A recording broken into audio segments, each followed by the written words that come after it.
மாணவ வணக்கம் மாணவர்களே. 7ஆம் வகுப்பு அறிவியல்ல அலகு 5 நம்ம பார்க்க போறோம், பார்த்துட்டு இருக்கோம். ஆக்சுவலி 2 3 டாபிக் நம்ம பார்த்துருக்கோம் அப்படிதானே. ஸோ இன்னைக்கு நம்ம சில்க் பார்க்க போறோம், அதாவது பட்டு. ஸோ லாஸ்ட் கிளாஸ்ல என்னெல்லாம் பார்த்தோம் அப்படிங்கிறத லேசா ரீகால் பண்ணிட்டு நம்ம பார்க்கலாம்.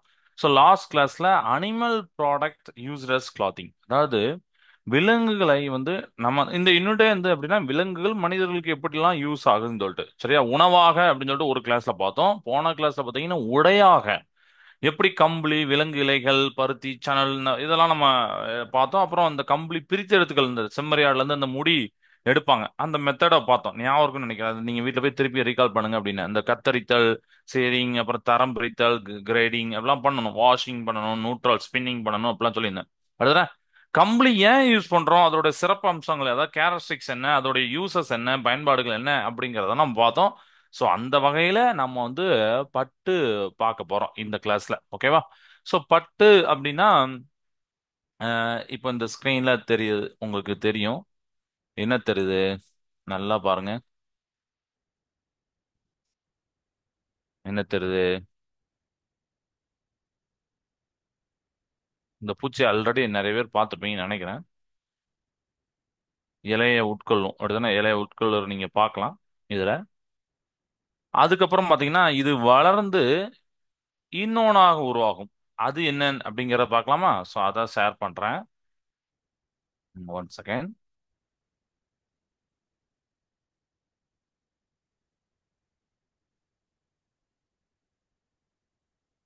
இப்போ பார்த்தா தெரியுதா உங்களுக்கு என்னதுன்னு தெரியல? பட்டர்ஃப்ளை, வண்ணத்து பூச்சி.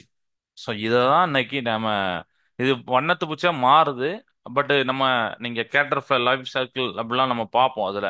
அதுல நம்ம பார்ப்போம், இதெல்லாம் பார்ப்போம். ஓகே வா, ரைட்டா, இதை பார்த்துக்கலாமா? ரைட். ஸோ ஃபர்ஸ்ட் நம்ம என்ன பார்க்க போறோம்னா பட்டை பத்தி லேசா பார்த்துட்டு அப்புறம் இந்த லைஃப் சைக்கிள், சில்க் வார்ம் அதை பத்தி பார்க்கலாம். பட்டோடைய அந்த வாழ்க்கை எப்படி அது உருவாகுது அப்படிங்கிற எல்லாத்தையும் நம்ம பார்க்கலாம். ஓகேவா? சரி, பட்டு இது நம்ம எங்க கேள்விப்பட்டிருக்கோம்னா பட்டுச்சேலை, பட்டுச்சேலை அப்படிங்கிற ஒரு வார்த்தையெல்லாம் கேள்விப்பட்டிருப்போம். நீங்க எல்லாருமே அப்படிதானே கேள்விப்பட்டிருப்பீங்க, பட்டுச்சேலை அப்படின்னு சொல்லிட்டு. ஏன்னா அது ஒரு முக்கியமான ஃபங்க்ஷன்லாம் பார்த்தீங்கன்னா பட்டுச்சேலை போட்டு போகணும், பட்டு உடை அணிந்து போகணும், பட்டு வேஷ்டி, இதெல்லாம் அந்த வார்த்தை சொல்லுவாங்க. ஏன்னா அது கொஞ்சம் ஒரு கொஞ்சம் அதிகமான ஒரு பேர் நல்லா இருக்கும் அப்படின்னு சொல்லிட்டு, அப்படிதானே, அது குவாலிட்டி நல்லா இருக்கும், அதனால கொஞ்சம் பிராண்டட் அப்படி இருக்கும், அப்படிதானே. ஓகே.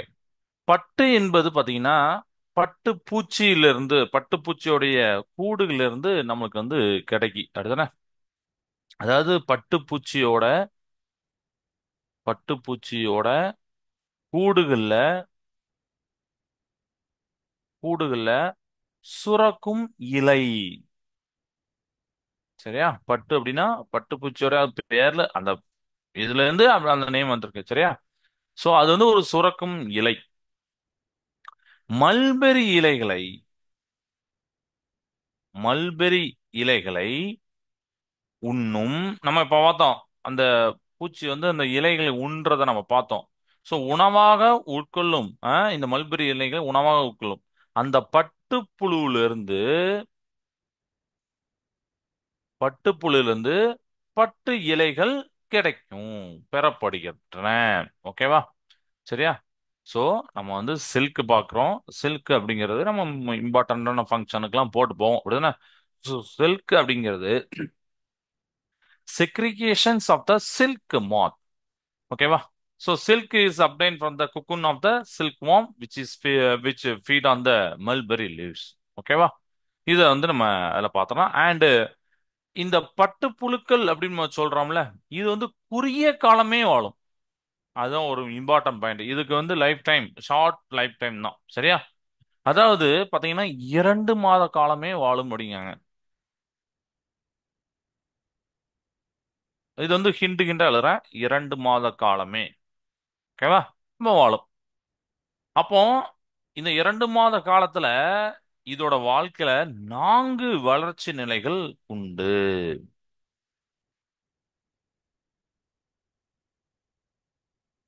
4 வளர்ச்சி நிலைகள் உண்டு. அது என்னலாம்னா ஃபர்ஸ்ட் ஆரம்பமே நமக்கு வந்து முட்டையில இருந்து ஆரம்பிக்கும். அதுதானே முட்டை, அப்புறம் லார்வா நிலை அப்படின்னு ரெண்டாவது ஸ்டெப்பு. அதாவது லார்வா நிலை தான் கம்பளி பூச்சி. அதுக்கப்புறம் கக்குன் அப்படிங்கிற கூட்டுப்புழு. சாரி, கூட்டுப்புழு. இது வந்து கக்குன் அப்படிம்பாங்கல்ல. அதுக்கப்புறம் பாத்தீங்கன்னா பட்டுப்பூச்சி லாஸ்ட். பட்டுப்பூச்சி இந்த மாதிரி 4 ஸ்டேஜை இது கிராஸ் பண்ணணும். ஸோ இதை பார்த்துக்கோங்க. நான் இங்கிலீஷ்ல சொல்றேன், அப்புறம் அழிச்சிருந்தேன். சரியா? அழிச்சிட்டு அடுத்த லைன் எழுதணும். அதாவது சில்க்குங்கிறது சில்க் மாத்தோட சிக்ரிகேஷன் அப்படின்னு சொன்னோம். ஸோ சில்க்குங்கிறது சில்க் வாமோடைய அந்த கக்குன் அப்படிங்கிறதுல இருந்து கிடைக்கி விச் ஃபீட் அந்த மல்பெரி லீவ்ஸ். சரிங்களா? ஸோ சில்க் வார்ம் வந்து பார்த்தீங்கன்னா வெரி ஷார்ட் டைம் தான் வாழும். Only about 2 months. ஓகேவா? அந்த பீரியட்ல பார்த்தீங்கன்னா they pass to the 4 stages of development. 4 stages cross பண்ணணும். என்னலான்னா எக், ஃபர்ஸ்ட் எக்ஸ்ல இருந்து அப்புறம் கேட்டர் ஃபில்லர் அப்படிங்கிற இதுதான் லார்வா ஸ்டேஜ் அப்படிம்பாங்க. சரியா? கேட்டர் ஃபில்லர், அப்புறம் கக்குன் அப்படிங்கிற கூட்டுப்புழு, அதுக்கப்புறம் அடல்ட் மோத். சரியா? ஸோ இந்த இந்த ஸ்டேஜை தான் நம்ம என்ன சொல்றோம்னா life cycle of the silkworm அப்படிங்கிறத நம்ம சொல்றோம். ஓகேவா? ஸோ இந்த வார்த்தையை ஞாபகம் வச்சுக்கோங்க. அடுத்து ஒரு இம்பார்ட்டண்டான பாயிண்ட் வருது. அது என்னன்னா இப்போ நம்ம வந்து சில்க், நம்ம வந்து பட்டு அப்படிங்கறத பட்டு சேலை அது ட்ரெஸ் விடுங்க. இப்போ சில்க் நம்ம ப்ரொடியூஸ் பண்றோம். அதுக்கு நம்ம வந்து இந்த சில்க் வளர்க்குறோம் அப்படின்னு பார்த்தீங்கன்னா அதுக்கு ஒரு நேம் உண்டு. இந்த நேம் தான் இப்போ எழுதி போட போறேன். ஸோ பட்டுப்பூச்சியோடைய வாழ்க்கை வந்து 4 விதமான அந்த 4 நிலைகள் அது கடந்து வரும் அப்படின்னு சொல்லிட்டேன். ஓகேவா? ஸோ பட்டுப்பூச்சிகளை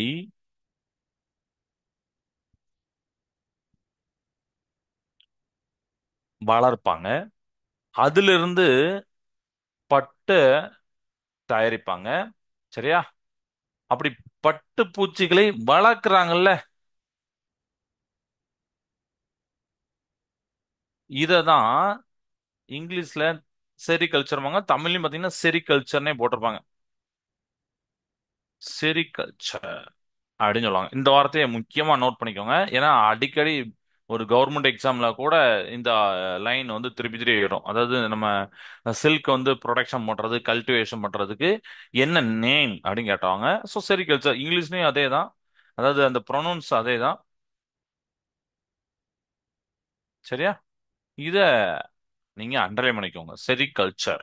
ஏன்னா தேன் வளர்க்கறதுக்கு ஒரு பெயர் உண்டு. இந்த மாதிரி ஒவ்வொருக்கும் ஒவ்வொரு பெயர் உண்டு. இதுக்கு தான் நம்ம பார்த்துக்கணும். ஓகேவா? ரைட். இப்போ இந்த பட்டுப்பூச்சிகளை வளர்க்கறதுக்கு அந்த நேம் பார்த்தாச்சு. இப்போ ஒரு பெண், ஒரு முதிர்ந்த பெண் பட்டுப்பூச்சி வந்து பொதுவா பெண் இனங்கள் நமக்கு வந்து தெரியும். அந்த சந்ததியே வந்து அங்க தான் வருது அப்படிதானே? அப்போ முதிர்ந்த பெண் பாத்தீங்கன்னா அந்த பட்டுப்பூச்சி வந்து 500 முட்டைகளை வந்து போடுதுங்க. எவ்வளவு அதிகம் பாருங்க. 500 முட்டைகளை போடும். இப்ப நம்மளுக்கு வந்து ஒவ்வொரு விலங்கினமும் மனிதனமும் பாத்தீங்கன்னா இந்த மாதிரி நம்ம சொல்லுவோம். அடுத்தானே ஆடுனா மேபி அது கூடு குறையும். அதெல்லாம் சும்மா ஒரு உதாரணம் சொல்றோம். 3 குட்டி போட்டது. நாய் வந்து பாத்தீங்கன்னா ஒரு 5 குட்டி போட்டது. இந்த மாதிரி நம்ம பேசுவோம். அடுத்தானே? சோ அதே மாதிரி பட்டுப்பூச்சிகள் பாத்தீங்கன்னா 500 முட்டைகளை வந்து 500 eggs வந்து விழும் ஒரு டைம்ல. அந்த இதுல சுமார் அதோடைய இதுல உம். அப்போ இந்த முட்டைகள் 6 வாரங்கள் குளிர் வெப்பநிலை வைக்கப்படும். சரிங்களா? 6 வீக்ஸ் வந்து என்ன பண்ணுவாங்கன்னா அந்த ஒரு கோல்டான, அதாவது ரொம்ப ஒரு ஹாட்டா இருக்கக்கூடாது. சரிங்களா? அந்த கண்டிஷன் எப்படி இருக்கணும் பார்த்தீங்கன்னா 6 வீக்கா ஒரு கோல்டு ஸ்டோரேஜ்ல இருக்கணும். ஓகேவா? புரியுதா? ரைட். அதுக்கப்புறம் பார்த்தீங்கன்னா அடைகாக்கும் பெட்டி அப்படின்னு சொல்லுவாங்க. அடைகாக்கும் பெட்டிக்கு கொண்டு வராங்க. அடைகாக்கும் பெட்டிய என்ன சொல்லுவாங்கன்னா இன்குபேட்டர் அப்படிம்பாங்க. இன்குபேட்டர். சரியா? இதுல வைப்பாங்க. Okay. So cultivation and production of silk ஒரு செரிகல்ச்சர். அடல்ட் ஃபீமேல் மாத் வந்து பாத்தீங்கன்னா சில்க் மாத் வந்து பாத்தீங்கன்னா லேஸ் அபவுட் ஒரு 500 எக்ஸ் பண்ணும். Eggs are then kept in cold storage for 6 week. ஏன்னா இதெல்லாம் வந்து நம்ம ப்ரொடக்ஷன் பண்ற இடத்துல பேசுறோம், சரியா? அதுக்கப்புறம் அந்த எக் எங்க நம்ம வைக்கணும், இன்குபேட்டர் அப்படிங்கிற இதுல வைக்கிறோம், சரியா? அதுக்கப்புறம் 10 நாள் கழிச்சு, சரியா, ஆஃப்டர் 10 டேஸ் என்ன பண்றாங்கன்னு பாத்தீங்கன்னா, இது வந்து 10 நாளுக்கு அப்புறம் அந்த முட்டை வந்து புரிஞ்ச நம்ம முட்டை வந்து பொரியா தான் செய்யும். இந்த கோழியிலும் பாத்தீங்கன்னா கோழி வரும். அடுத்து நான் 10 நாட்களுக்கு அப்புறம் 10 டேஸ் அப்படின்னு போட்டிருக்கேன். அந்த முட்டைகள் புரிந்து லார்வாக்கள் உருவாகும். லார்வா உருவாகும். நான் லார்வா முதல்ல சொன்னேன், அந்த அது ஒரு ஸ்டேஜ் அப்படின்னு சொன்னேன், சரியா? இது வரைக்கும் கிளியர் ஆயிருக்கு. அப்ப இங்கிலீஷ்லயும் தமிழ்லயும், ஏன்னா நிறைய இம்பார்ட்டன்ட் பாயிண்ட் வரும். 6 வீக் 500 எக்ஸ் இதெல்லாம் வந்து ரொம்ப அதாவது ஒன்னுல கேட்பாங்க அப்படின்னு கிடையாது. பட் இதெல்லாம் தெரிஞ்சு வச்சுக்கணும், சரியா? செரிகல்ச்சர் அது ஒன்னுல கேட்பாங்க. அப்புறம் 4 ஸ்டேஜஸ் அதை நம்ம சொல்றோம், அதெல்லாம் ஒன்னுல கேட்க வாய்ப்பு இருக்கு. So after 10 days the X catch out and larva produce ஆகும். இந்த லார்வா என்ன பண்ணும் பாத்தீங்கன்னா, அடுத்த ஒரு 35 நாளுக்கு மல்பெரி இலைகளை உட்கொள்ளும். தே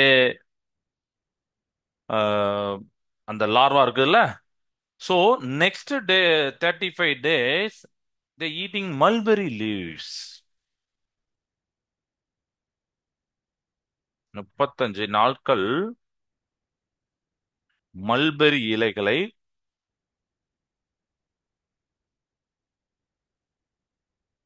உண்டு வாழும்.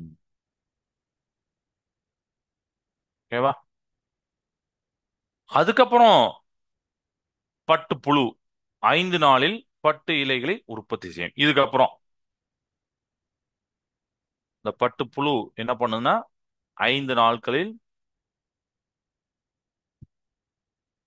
பட்டு இலையே உற்பத்தி செய்கிறோம். பட்டு இலையை உற்பத்தி செய்யும். அப்புறம் இது கூட்டு புழுக்களா மாறும். கக்குன் நம்ம சொன்னோம்ல, கூட்டு புழுக்கள் 3rd ஸ்டேஜ் வந்துட்டு. ம், கூட்டு புழுக்களாக மாறும். அதுக்கப்புறம் இந்த பட்டுக்கூடு இலைகள் தனித்த நீண்ட இலையாக இருக்கும் அப்படிங்கறத சொல்லியிருப்பாங்க, சரியா? இந்த கூட்டுப்புழுக்கு அப்புறம் ஒரு ஸ்டேஜ் உண்டு. ஸோ அதை நம்ம லேட்டரா பார்க்கலாம். இப்போ இது வரைக்கும் இங்கிலீஷ்லயும் சொல்லிடுறேன். ஸோ இப்போ வந்து நெக்ஸ்ட் 35 டேஸ் வந்து என்ன பண்ணணும்னா, ஈட்டிங் மல்பெரி லீவ்ஸ் அப்படிங்கிற பார்த்தோம், அதுதானே? ஓகே. அதுக்கப்புறம் பார்த்தீங்கன்னா, இந்த சில்க் வார்ம் வந்து அடுத்த ஒரு 5 டேஸ் ஸ்பெண்ட் பண்ணி சில்கை ப்ரொடியூஸ் பண்ணும். And spinning its cocoon of a single long thread அப்படின்னு சொல்லிப்பாங்க, ஓகேவா? அதுக்கப்புறம் இந்த கக்கூன்ஸை இந்த கூட்டுப்புழுக்களை என்ன பண்றாங்க, அடுத்த பாயிண்ட்ஸ் அதெல்லாம். ஸோ இது வரைக்கும் புரிஞ்சது இருக்கும்னு நினைக்கிறேன். ஸோ புரியலை அப்படின்னா நீங்க திருப்பி சொல்லுங்கன்னு நீங்க சேட் பண்ணலாம். இல்ல டவுட் இதுல இருக்கு அப்படிங்கறத சேட் பண்ணலாம். ஸோ ஒவ்வொரு ஸ்டேஜ்லயும் என்னென்ன நடக்கு அப்படிங்கிற முட்டையில இருந்து யோசிச்சுக்கோங்க. அப்புறம் அது கக்கூனா மாற வரைக்கும் நம்ம பார்க்குறோம். இப்போ கக்கூன் அப்படிங்கிற அந்த கூட்டுப்புழுக்கு அப்புறம் என்ன பண்றாங்க, கல்டிவேஷன் அந்த செரிகல்ச்சர் இதுல பண்றாங்க அப்படிங்கிறது. ஸோ கூட்டுப்புழுவை எடுக்கிறோம்.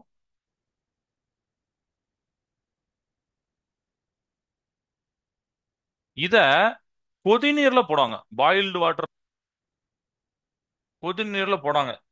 ஏன் போடுறாங்கன்னா, அதுல இருந்து உங்களுக்கு பட்டு இலை வந்துவிடும், சரியா? மிக எளிதாக சிக்கலின்றி பிரித்து விடலாம் ஆனாங்க. பிரித்து விடலாம் அப்படின்னு சொல்றாங்க, சரியா? ஆனால் அவை பட்டு இலைகளை உருவாக்கட்டும் என்று விட்டுவிட்டால் கூட்டுப்புழு உடையும் போது நீண்ட பட்டு இலைகளும் கிளியும். இதனால்தான் அது கூட்டுப்புழுக்களை கொதிநீரில் இட்டு மிக நீளமான பட்டு நூலை எடுத்து அதை சுத்தமாக்கி சாயமேற்றி ஆடையாக நெய்கிறார்கள் அப்படின்னு ஒரு இம்பார்ட்டன்ட் பாயிண்ட் சொல்லிப்பாங்க. ஏன்னா இந்த இடத்துல டவுட் வரும் நிறைய பேருக்கு. சார் நீங்க வந்து கக்கூன்ஸ் வந்து இந்த பாயில்டு வாட்டர்ல போட சொல்றீங்க சார், கூட்டு புழுக்கல கொதிநீர்ல இட சொல்றீங்க, ஏன் சார்? ஆட்டோமேட்டிக்கா இருந்தா அது கொஞ்சம் இன்னும் கொஞ்சம் பெரிய ஸ்டேஜா வந்தா நம்மளுக்கு ஈஸியான அப்படின்னுமோ, ஆனா அதுதான் இல்லை அப்படிங்கிறாங்க. இந்த கக்கூன்ஸ் வந்து பாயில்டு வாட்டர்ல போடும் போது அந்த நம்மளுக்கு பட்டு இலை வருது இல்ல, அஹ், அது ரொம்ப ரொம்ப ஈஸியா இருக்கு. Unwind the silk and kill the pupa அப்படின்னு சொல்லியிருப்பாங்க, சரியா? அது வந்து இன்செக்ட் இருக்கும், அது வந்து கில் பண்றதுக்கு. ஸோ இப்போ சில்க் மாத்தை வந்து நம்ம வந்து அப்படியே வளரட்டும், வேற அலோவ் டு கேட்ச் அப்படின்னு போட்டிருந்தா, இந்த long silk fibre will get turned by the catching of moth அப்படின்னு சொல்லிப்பாங்க. அது ரொம்ப சுத்தி ரொம்ப ரொம்ப லாங்கா அப்படி போயிடும். So cocoons are unwind and then individual silk filaments reeled together form a thread large enough for weaving. The silk thread is cleaned, dyed and woven into fabric அப்படிங்கறதெல்லாம் சொல்லியிருப்பாங்க. சரியா? அதாவது இப்போ அதை அப்படியே விட்டுட்டா உங்களுக்கு வந்து என்ன கூட்டுப்புழு உடையும் போது கூட்டுப்புழு உடைஞ்சாதான் அது வரும். சரியா? அப்படி உடையும் போது என்ன ஆயிரும்னா அந்த பட்டு இலைகள் வந்து ரொம்ப ரொம்ப லாங் ஆயிரும், நீண்டதாயிரும், கிளியும். அதனாலதான் ஃபர்ஸ்டே கொதிநீல போட்டு நீளமான பட்டு நூலை எடுத்துறாங்க. அது ரொம்ப ரொம்ப சிக்கலா இல்லாம எடுத்துடலாம். அதுக்கப்புறம் அதை சுத்தமாக்கி ட்ரை பண்ணி க்ளீன் பண்ணி அப்புறம் சாயம் ஏற்றி நம்ம அதுக்கப்புறம் ஆடையாக நெய்கிறாங்க அப்படிங்கிற அந்த ஒரு இதை வந்து அவங்க சொல்லியிருக்காங்க. சரியா? ரைட். ஸோ பட்டோடைய சிறப்பம்சங்கள் அப்படிங்கிற ஒன்று போட்டிருப்பாங்க. அந்த பட்டோடைய சிறப்பம்சங்களுக்கு முன்னாடி நாம இத இப்ப பார்த்தத பிக்சர்லயும் பார்த்துட்டு போயிடலாம். சரியா? இதுதான் அந்த பிக்சர். தெரியுதா உங்களுக்கு? ரைட்.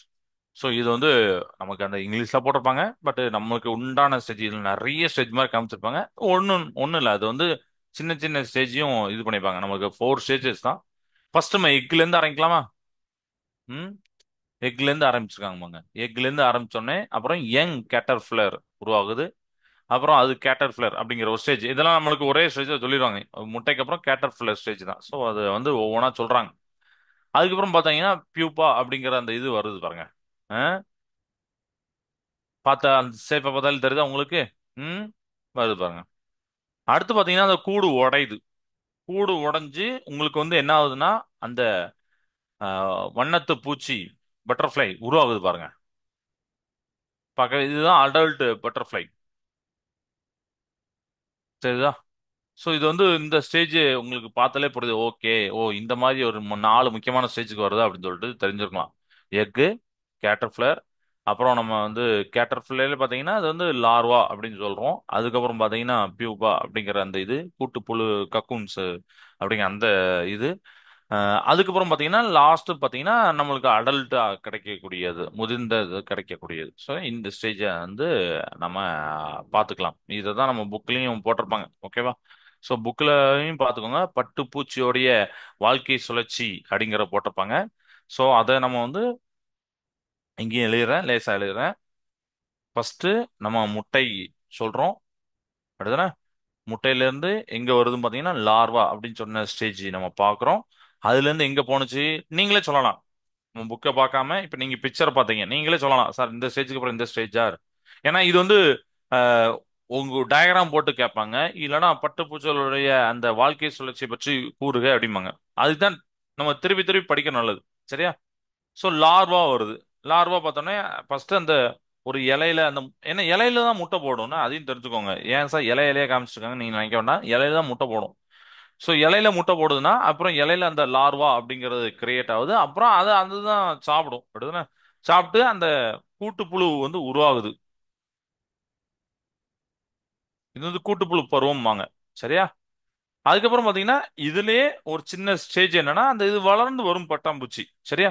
ஸோ அதுல பாத்தீங்கன்னா அந்த கக்கூன் அப்படிங்கிற அந்த இதுல பாத்தீங்கன்னா லேசா அந்த பட்டர்ஃபிளையோடைய சின்ன உருவம் தெரிய ஆரம்பிச்சிருக்கும்.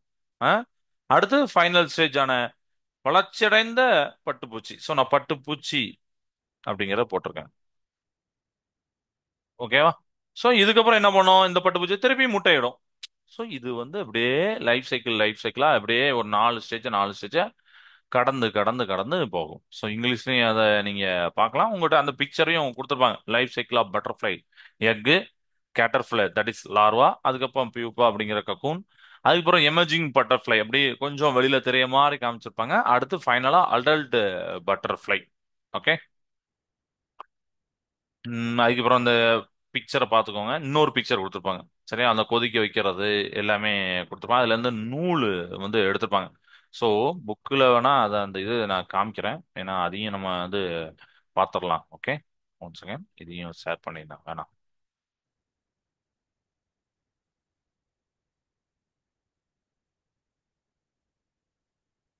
சரியா? ஸோ இதுல பாத்தீங்கன்னா உங்களுக்கு தெரியும். ஃபர்ஸ்ட் என்ன பண்ணிருப்பாங்கன்னு பாத்தீங்கன்னா எது முதலில் வந்தது பட்டுப்புழு அல்லது முட்டை அப்படின்னு சொல்லியிருப்பாங்க. நம்மளுக்கு இந்த டவுட் பொதுவாவே அஹ், ஒரு ஜென்ரலான கொஸ்டினை கேட்பாங்க. நீங்க பார்த்துருப்பீங்க. கோழி முதலில் வந்ததா, முட்டை முதலில் வந்ததா? நீங்க கூட சேட் பண்ணலாமே. நிறைய இடத்துல இந்த கொஸ்டின் வந்திருக்கும். கோழி ஃபர்ஸ்ட் வந்ததா, முட்டை வந்ததா அப்படின்னு சொல்லிட்டு. யாராவது சொல்ல முடியுமா இதுக்கு முன்னாடி? சார் நான் இங்க படிச்சேன், இல்ல என்கிட்ட இப்படி சொன்னாங்க. சும்மா யாராவது சொன்னது சொல்லக்கூடாது. அப்படி எதுவும் தெரியுமா? அவங்க கேட்டிருக்காங்க இந்த கொஸ்டின், ஃபர்ஸ்ட் கொஸ்டின் கேட்டிருக்காங்க. எது முதலில் வந்தது, பட்டுப்புழு அல்லது முட்டை அப்படின்னு கேட்டிருப்பாங்க. கோழி முட்டை ஃபர்ஸ்ட் வந்துச்சா இல்ல கோழி வந்துச்சா? ம். ஓகே. ரைட். அதாவது நான் படிச்சதை சொல்றேன். ம். நான் ஒரு இதே இதே டவுட் எனக்கு வந்துச்சுல்ல. அப்போ நான் வந்து ஒரு தடவை படிக்கும்போது என்ன சொல்லியிருந்தாங்கன்னா, முட்டை அப்படிங்கிறது அந்த கோழியோடைய அடுத்த ஜெனரேஷன் உருவாகுதுக்கு அதுதான் ஸ்டார்டிங் பாயிண்ட். அடுத்தானே? அப்ப நம்ம என்ன நினைப்போம், சரி ஓகே, முட்டையில இருந்து தான் அடுத்தது ஜெனரேஷன் வந்துச்சு. அப்ப அந்த முட்டையை போட்டது யார் அப்படின்னு ஒரு டவுட் வரும். கரெக்டா யோசிச்சு பாருங்க. இந்த இந்த கொஸ்டின் நீங்களே யோசிச்சு பாருங்க. முட்டையில இருந்து அடுத்த ஜெனரேஷன், அப்ப அந்த முட்டையை போட்டது யாரு? வேற ஏதோ கோழி, வேற ஏதோ பறவை போட்டிருக்கேன். நான் கோழியை பத்தி பேசுறேன். நான் இந்த பட்டுப்புழுவை பத்தி பேசல. நான் கோழியை பத்தி படிச்சனால கோழியை பத்தி தான் நான் சொல்ல முடியும். யோசிச்சு பாருங்க. இப்ப ஒரு உதாரணத்துக்கு ஒரு மயில் இருக்கு. முட்டை போடுதுன்னா அதுல இருந்து கோழி வராது. மயிலோட முட்டையில மயில் தான் வரும். கரெக்டா? அப்படிங்கும்போது நல்லா யோசிச்சு பாருங்க. இந்த இந்த இந்த இதை யோசிச்சு பாருங்க. அப்போ நான் வந்து படிச்சுமே அவங்க என்ன சொல்லியிருந்தாங்கன்னா, கண்டிப்பா முட்டையிலிருந்து ஒரு இனம் தோன்றிருக்க வாய்ப்பு இல்ல. அதாவது அந்த புது இனம், யாரோ கோழி முட்டையா இல்ல கோழியா அப்படின்னு சொல்றாங்கன்னா அந்த இடத்துல சொல்றேன். கோழி அப்படிங்கிற ஒரு இனம் வந்து உருவாகி இருக்க வாய்ப்பே இல்லை. ஏன்னா திடீர்னு ஏதோ ஒரு முட்டை ஏதோ ஒரு விலங்கு போடுது, உடனே அதுல இருந்து கோழி வந்திருக்குமா? இல்ல. அப்ப என்ன, எது கரெக்டா இருக்கலாம் சான்சஸ் அப்படின்னு பாத்தீங்கன்னா, முதலில் கோழி தான் வந்திருக்கும். சரிங்களா? முதலில் கோழி தான் வந்திருக்கும். இந்த கோழிக்கு அப்புறம் அதுல இருந்து முட்டை வந்திருக்கும். இப்போ நீங்க இதெல்லாம் ட்ரை பண்ணி பார்க்கலாம். அப்ப நீங்க கேட்கலாம், சார் அந்த அந்த கோழி எப்படி சார் வந்திருக்கும் அப்படின்னு ஒரு வேலை. ரைட். இது எப்படின்னா, நாம மனிதர்கள் பாத்தீங்கன்னா டைரக்டா மனிதர்களா பிறக்கல. நம்ம சார்லஸ் டார்வினுடைய கொள்கை படி பாத்தீங்கன்னா நம்ம வந்து குரங்கோடைய எண்ணத்துல வந்திருக்கோம். நம்மளுக்கும் ஒரு ஒரு சிம்பன்சி பெரிய பெரிய அந்த குரங்குகள் பாத்தீங்கன்னா ஒரே ஒரு ஜீன் தான் வித்தியாசம். இதெல்லாம் படிச்சிருப்போம். இப்ப நம்ம மனிதரா? இல்ல. அப்படிதானே? ஒரு செல் உயிர்ல இருந்து பல செல் உயிர்கள் வந்து ஸ்டேஜ் ஸ்டேஜா வந்து இதெல்லாம் வந்து ஒரு நாளோ 10 நாளோ 20 நாளோ வரல. பல ஆயிரம் கணக்கான வருஷங்கள், 2000 10,000 கணக்கான வருஷங்கள்லாம் எடுத்து எடுத்து தான் நம்ம வந்து ஒவ்வொரு ஸ்டேஜா தாண்டி இருக்கோம். நம்மளுக்கு தெரியாது. 20 லட்சம் வருஷத்துக்கு முன்னாடி என்ன இந்த பூமியில எப்படி இருந்ததுங்கிறது தெரியாது. 10 லட்சம் வருஷம் முன்னாடி என்ன இருந்ததுங்கிறது நமக்கு தெரியாது. அப்படிதானே?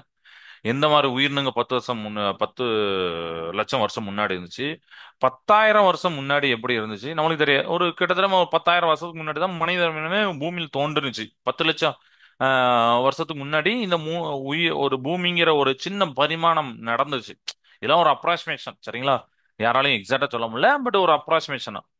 அப்படிங்கும்போது இதுக்கு முன்னாடி இந்த ஏதோ ஒரு பறவை இனம் என்ன ஆகுதுன்னா, தன்னுடைய பரிணாம வளர்ச்சியில கோழியாக உருவெடுக்கிறது. சரியா? அதுக்கு நம்ம பேரு பின்னாடி சுட்டிருக்கோம். பட் அது கோழியாக உருவெடுக்குது.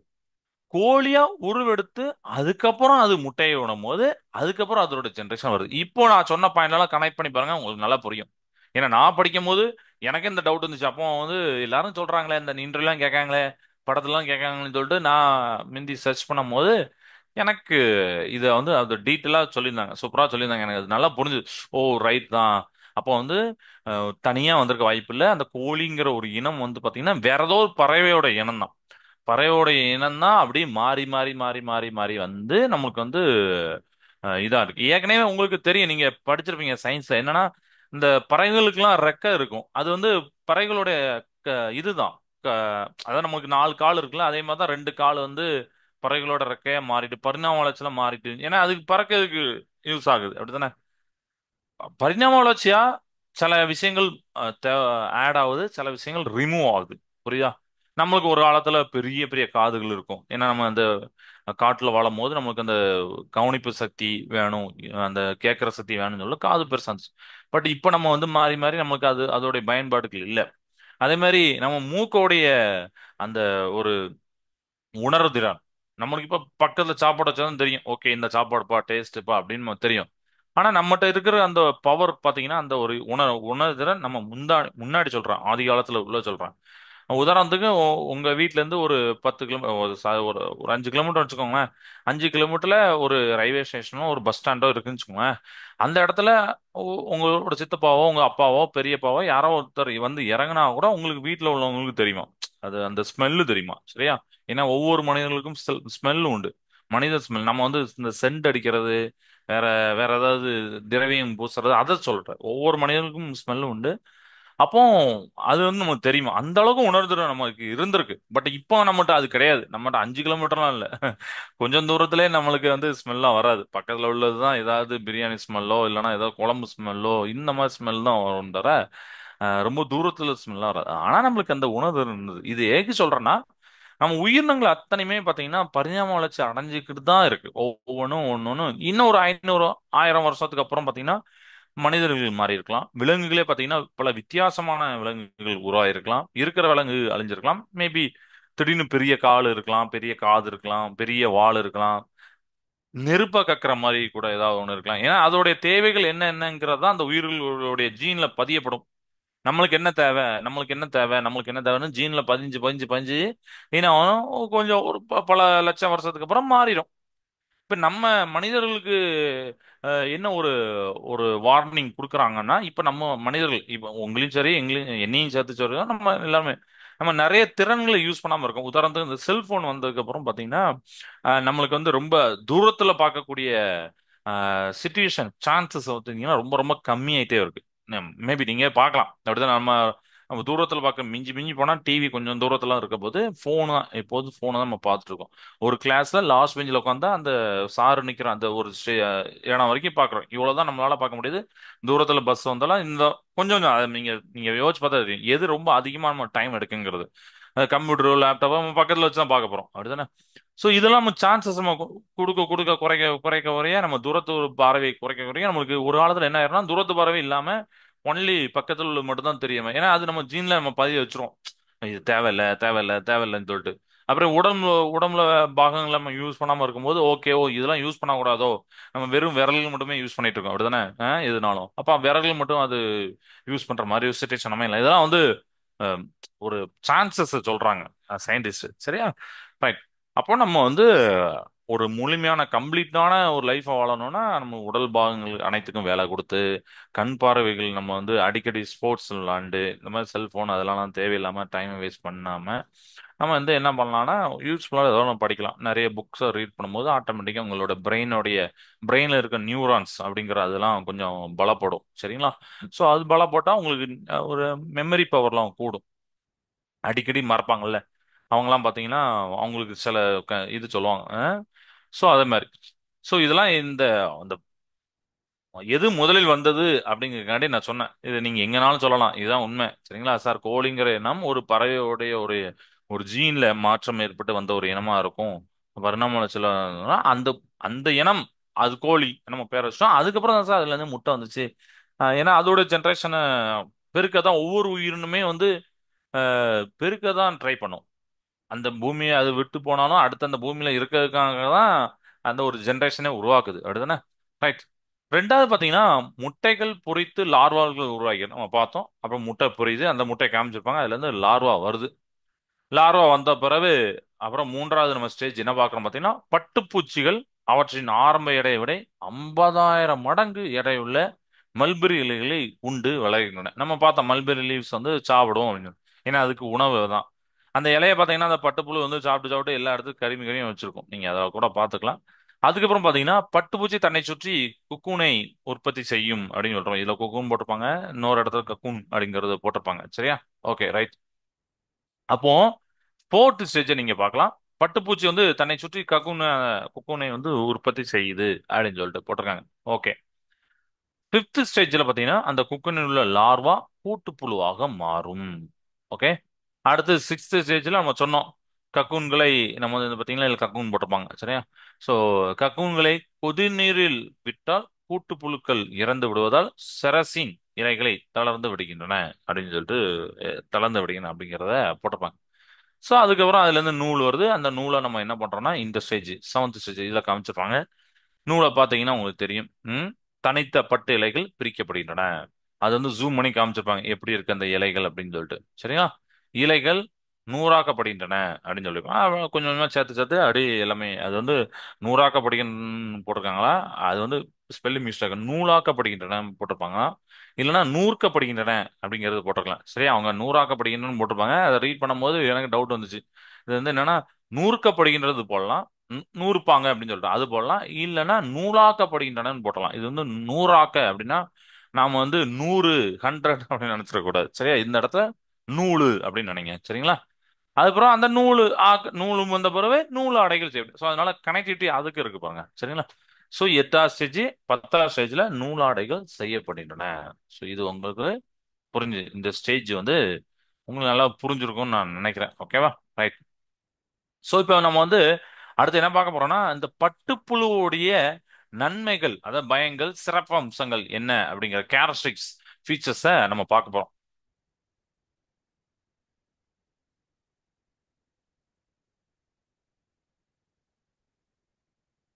ஸோ கேரக்டரிஸ்டிக்ஸ் என்னலாம்?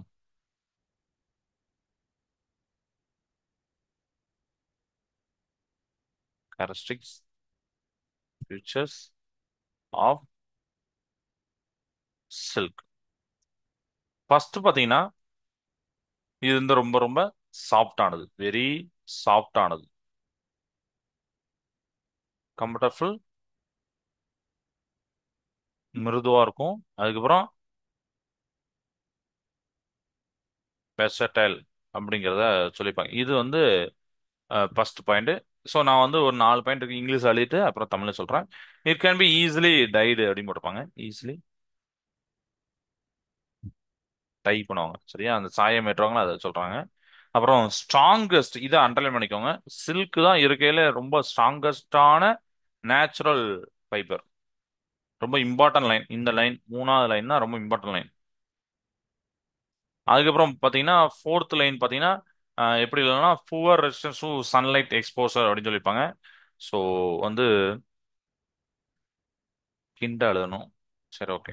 Poor resistance to sunlight exposure அப்படின்னு போடல, சன்லைட் அப்படின்னு போட்டிருக்கேன். ஏன்னா இதை வச்சு நம்ம புரிஞ்சுக்கலாம். இந்த மாதிரி 4 லைனை நம்ம பார்க்கலாம். ஒவ்வொரு லைனா சொல்றேன்.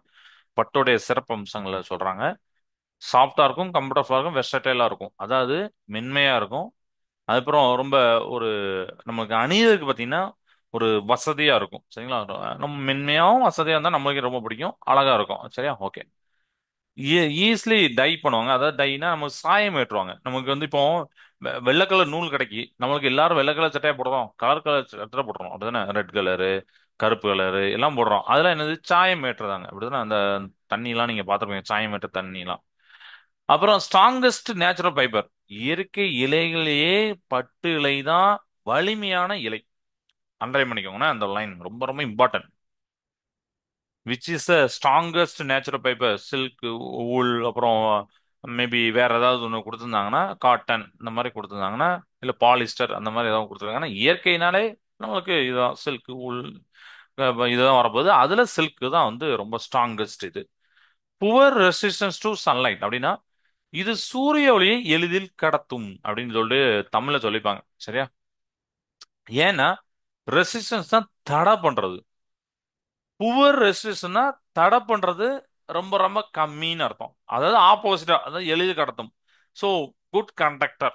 புவர் ரெசிஸ்டன்ஸ்னா அது வந்து குட் கண்டக்டர் அப்படி நீங்க யோசிக்கணும். சரியா, ஸோ சூரிய ஒளியை எளிதில் கடத்தும் அப்படிங்கிறத இவங்க வந்து சொல்லியிருக்காங்க, சில்க் வந்து சொல்லியிருக்காங்க. ஓகேவா, ரைட். இதையும் நீங்க பாத்துக்கோங்க.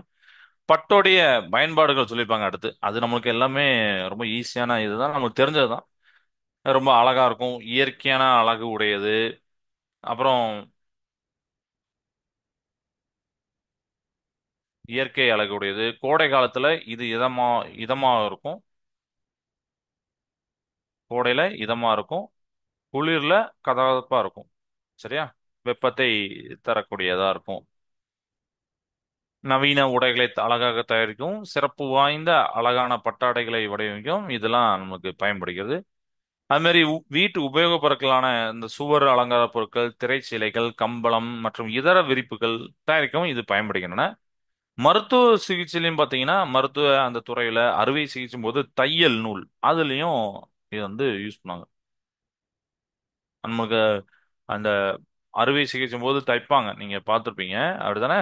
ஸோ அதெல்லாம் பார்த்தீங்கன்னா இதுதான் வந்து யூஸ் பண்றாங்க அப்படிங்கிற இம்பார்ட்டன்ட் சொல்லியிருப்பாங்க. இது வரைக்கும் இன்னைக்கு போதும். மீதி உள்ளதை அடுத்த கிளாஸ்ல பார்க்கலாம். ஸோ சில்க் வந்து நேச்சுரலான பியூட்டி இருக்கும் and elegance. It gives comfort in warm weather and warmth during colder months போட்டிருப்பாங்க. சரியா? நம்மளுக்கு வந்து ஒரு உடை அணையணும்னா ஏற்கனவே ஹீட்டான டைம்ல அது இன்னும் கொஞ்சம் ஹீட்டை நம்ம உடம்புல காட்டுனுச்சு, அவ்வளோதான், நமக்கு ரொம்ப அன்கம்ஃபர்டபுளாக இருக்கும். பட் சில்க் வந்து அது நேச்சுரல். சரியா? ஸோ அது வந்து என்ன பண்ணும் பார்த்தீங்கன்னா நமக்கு வந்து ஒரு கோடை காலத்தில் இதமாக இருக்கும் அண்ட் குளிர் காலத்தில் நமக்கு வந்து கொஞ்சம் வெது வெதுப்பாக இருக்கும். சரியா? It is used in the manufacture of classical and high fashion clothes, modern dresses, particular silk sarees, the elegant of beautiful dresses. Silk சாரீஸ்லாம் பார்த்தீங்கன்னா பெண்கள் மத்தியில் அது ரொம்ப பாப்புலராக, ரொம்ப ஒரு ஒரு ராயலாக நினைக்கக்கூடிய ஒரு ட்ரெஸ், அப்படிதானே? அது வேணும். ஏன்னா அதெல்லாம் ரேட்லாம் பயங்கரமாக இருக்கும். ஏன்னா அதோடைய உற்பத்தி செலவு, அதோடைய அந்த ராயல்ட்டி, சரி, இதெல்லாம் நம்ம பார்க்குறோம். அது அந்த அளவுக்கு அழகாக இருக்குன்னு சொல்லிட்டு. Okay. So it is also used in the household for making wall hangings, curtains, rugs and carpets. இதுலலாம் யூஸ் ஆகுது. அது போ ட்ரெஸ் மட்டும் இல்லாமல் மற்ற இடத்துலையும் யூஸ் ஆகுது. அண்ட் முக்கியமா பாத்தீங்கன்னா நம்ம மெடிக்கல் ஃபீல்ட்ல manufacture of surgical threads for sutures அப்படின்னு போட்டிருப்பாங்க. அது நமக்கு வந்து இதெல்லாம் அறுவை சிகிச்சைலாம் பண்றாங்கல்ல, அதுல வந்து சர்ஜிக்கல் த்ரெட் அந்த இதெல்லாம் பண்றாங்க. அண்ட் இதுல ஒரு இம்பார்ட்டன்டான டூ யூ நோ பாயிண்ட் ஒன்று சொல்லியிருப்பாங்க. அந்த பாயிண்ட் என்னன்னா, இந்தியா தான் வேர்ல்டுல second largest silk producing country. India தான் என்னது, சில்க்ல, சில்க் ப்ரொடக்ஷன்ல செகண்ட் லார்ஜஸ்ட் கண்ட்ரி. அப்ப ஃபர்ஸ்ட் எது,